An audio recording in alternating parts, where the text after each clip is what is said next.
தக்க வைத்துக் கொண்டிருக்கிறது. அடைய முடியாத உயரத்தில் இன்றும் நிற்கிறது.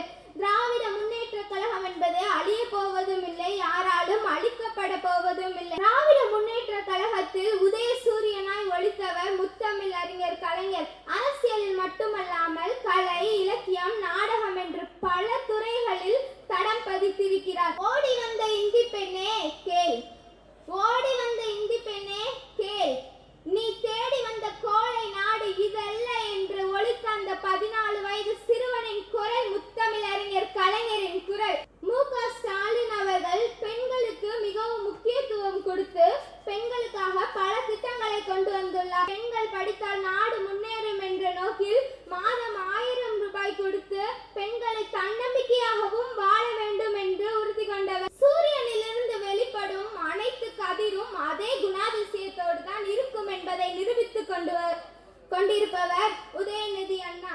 வாய் இருப்பதனால் பேசுவதெல்லாம் உண்மையாகிவிட முடியாது. வாரிசு என்பதால் மட்டும் பதவி கிட்டவில்லை. அவர் செய்த செயல்கள் 22 நாட்கள்.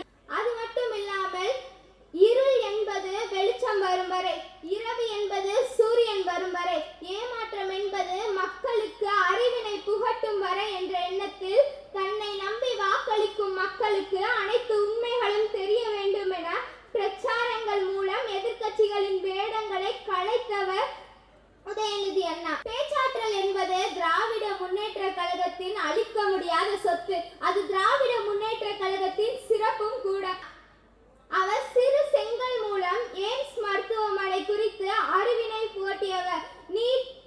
நீட் பற்றி நீட் எதிர்ப்புக்கான ரகசியத்தை வெளிக்கொண்டு வந்தவர்.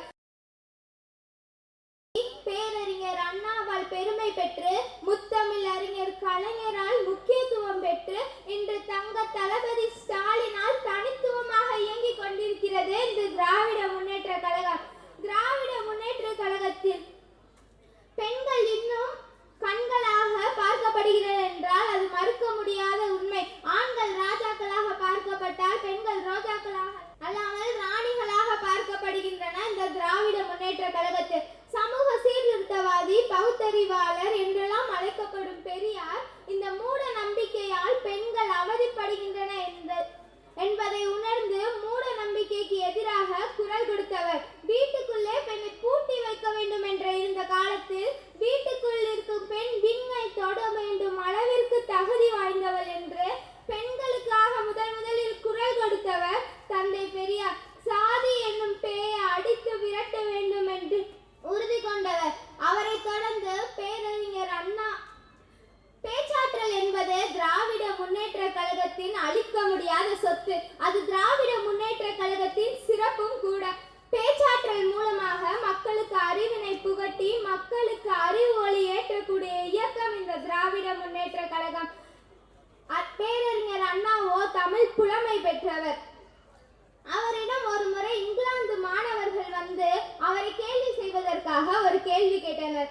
அது என்னவென்றால், ஏனென்றால் என்ற ஒரு 3 இடங்களில் ஒரு சொற்றொடரில் ஏனென்றால் என்ற வார்த்தை வர வேண்டும் என்பது. அதற்கு அண்ணா சற்று யோசிக்காமல் கொடுத்த பதில், ஏனென்றால் என்பது எந்த தொடரிலும் இறுதி சொல்லாக வராது. ஏனென்றால் என்பது இணைப்பு சொல் என்று பதில் கொடுத்தவர். அதிலேயே அவரது தமிழ் புலமை வெளிப்படுகிறது. திராவிட முன்னேற்ற கழகத்தில் உதய சூரியனாய் ஒளித்தவர் முத்தமிழ் அறிஞர் கலைஞர். அரசியலில் மட்டுமல்லாமல் கலை, இலக்கியம், நாடகம் என்று பல துறைகளில் தடம் பதித்திருக்கிறார். சிறு வயதிலேயே நாட்டின் மீது அதிக பற்று கொண்டவர். பெரியார் தலைமையில் இந்தி எதிர்ப்பு மாநாடு ஒன்று நடைபெற்றது. அதில் ஓடி வந்த இந்தி பெண்ணே கேள், ஓடி வந்த இந்தி பெண்ணே கேள், நீ தேடி வந்த கோளை நாடு இதல்ல என்று ஒலித்த அந்த 14 வயது சிறுவனின் குரல் முத்தமிழ் அறிஞர் கலைஞரின் குரல். அவரது புகழ் சிறு வயதிலேயே நாட்டின் மீது அவர் கொண்ட பற்றும் திராவிட முன்னேற்ற கழகத்தின் பேச்சால் அவர் ஆன ஈர்ப்பும் அவர் பேசுவதற்கு தூண்டுகோலாக அமைந்தது. மு.க. ஸ்டாலின் அவர்கள் பெண்களுக்கு மிகவும் முக்கியத்துவம் கொடுத்து பெண்களுக்காக பல திட்டங்களை கொண்டு வந்துள்ளார். மாதம் 1000 ரூபாய் மூலம் ஒரு பெண் படித்தால் இந்த நாடு முன்னேறும். ஆண்களின் படிப்பு என்பது வீட்டை முன்னேற்றும். பெண்கள் படித்தால் நாடு நோக்கில் மாதம் 1000 ரூபாய் கொடுத்து பெண்களை தன்னம்பிக்கையாகவும் வாழ வேண்டும் என்று உறுதி கொண்டவர். காலை உணவு எனும் திட்டத்தை அறிமுகப்படுத்தி பசியால் குழந்தை கல்வி கற்க முடியாமல் போய்விடக் கூடாது என்பதற்காக காலை உணவு திட்டத்தை அறிமுகப்படுத்தியவர். இல்லம் தேடி கல்வி திட்டம் மூலம் அனைவருக்கும் அளிக்க முடியாத செல்வத்தை கொடுத்தவர். மக்களை தேடி மருத்துவம் மூலம் நோயற்ற தமிழகம் உருவாவதற்கு வழிவகுத்தவர். இது போன்று அனைவரும் செய்ய முடியாத, கனவில் கூட சிந்தனை செய்ய முடியாத அனைத்து செயல்களையும் செயல்படுத்தி காட்டி வருகிறார் நமது தலைவர் மு.க. ஸ்டாலின் அவர்கள். சூரியனிலிருந்து வெளிப்படும் அனைத்து கதிரும் அதே குணாதிசயத்தோடு தான் இருக்கும் என்பதை நிரூபித்துக் கொண்டிருப்பவர் உதயநிதி அண்ணா. 2019 இளைஞர் அணி தலைவரானவர். வாய் இருப்பதனால் பேசுவதெல்லாம் உண்மையாகிவிட முடியாது. வாரிசு என்பதால் மட்டும் பதவி கிட்டவில்லை. அவர் செய்த செயல்கள் 22 நாட்களில் 9000 தூரம் கடந்து 125க்கும் மேற்பட்ட பிரச்சாரங்களை செய்து தனது சொந்த உழைப்பினாலும் கடின முயற்சியினாலும் பதவியினை, தனது அரசியல் தரத்தினை உயர்த்தி கொண்டவர். அது